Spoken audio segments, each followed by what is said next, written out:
Just in time for both Halloween and my trip to Dollywood, Dead End Paranormal Park manages to convey silly, serious, and spooky themes. The promotions for this series did fall short, and I only knew it existed after scrolling through 10 rows on Netflix. The series, created by Hamish Steele, is labeled as dark fantasy, horror comedy, and supernatural, and is based on the graphic novels Dead Endia and Dead End from two cool cartoons from Cartoon Hangover. What the hell is that? Just some art. At just 10 episodes, it's temporarily a one-shot show, but a second season is headed our way. Our protagonist is teenage Barney, who has to learn about the power of friendship when he's forced to team up with resident Pauline Phoenix fangirl, Norma, after they're both catfished by the Emily Osmond demon to become host bodies for some evil lord, typical Tuesday. Said evil lord ends up trapped inside the only talking animal sidekick I'll ever allow, and, surprise surprise, the demon who dresses both like a 10-year-old boy and the coolest lesbian ever is forced to become their pal. Who doesn't love found family? The setting and characters are definitely what makes the show.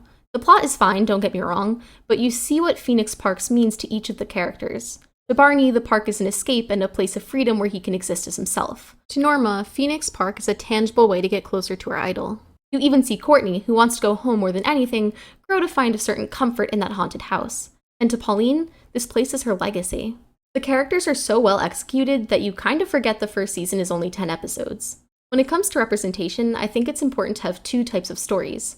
Stories that discuss the actual struggles that come with one's identity, and stories that normalize these identities. Lately, cartoons have been following the latter rule, but Dead End fits into both of these categories. Barney is trans, explicitly stated, and while everyone at the park is accepting, his home life is different. His biggest fear isn't that his parents won't accept him, it's that his parents won't defend him. This is probably the first time I've seen a cartoon dissect this sort of family dynamic, but worrying about his parents' support never became Barney's entire personality.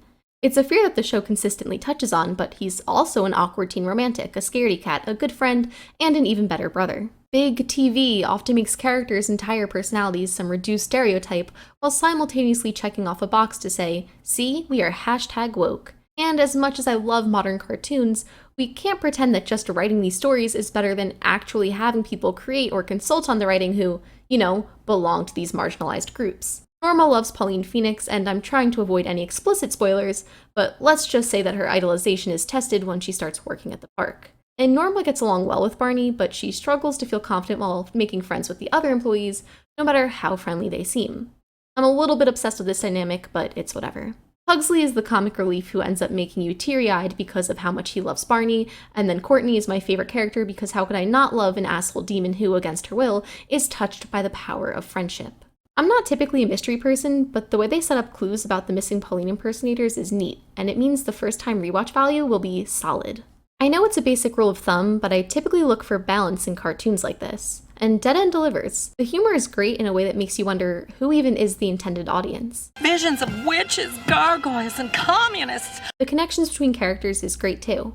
I still think the dynamics can be amped up, but with a second season on its way, I have confidence. The animation works for what it is, but it's nothing outrageous, and it doesn't have to be. I love everyone's Muppet-ass noses. The soundtrack fucks, voice acting fucks. It's definitely a spooky show. The first episode jump scares actually worked on my 24-year-old ass. And the moments that are serious don't feel cheap despite the fact that the show is meant to be silly. I guess that's just how life is. Overall, if you're a fan of Halloween and friendship and drag queens who have more mysteries up their sleeves besides fracking, I think you should check the show out. It has a seamless transition from a Monster of the Week setup to the larger plot and cuts off with a satisfying conclusion even though you know there's more in store.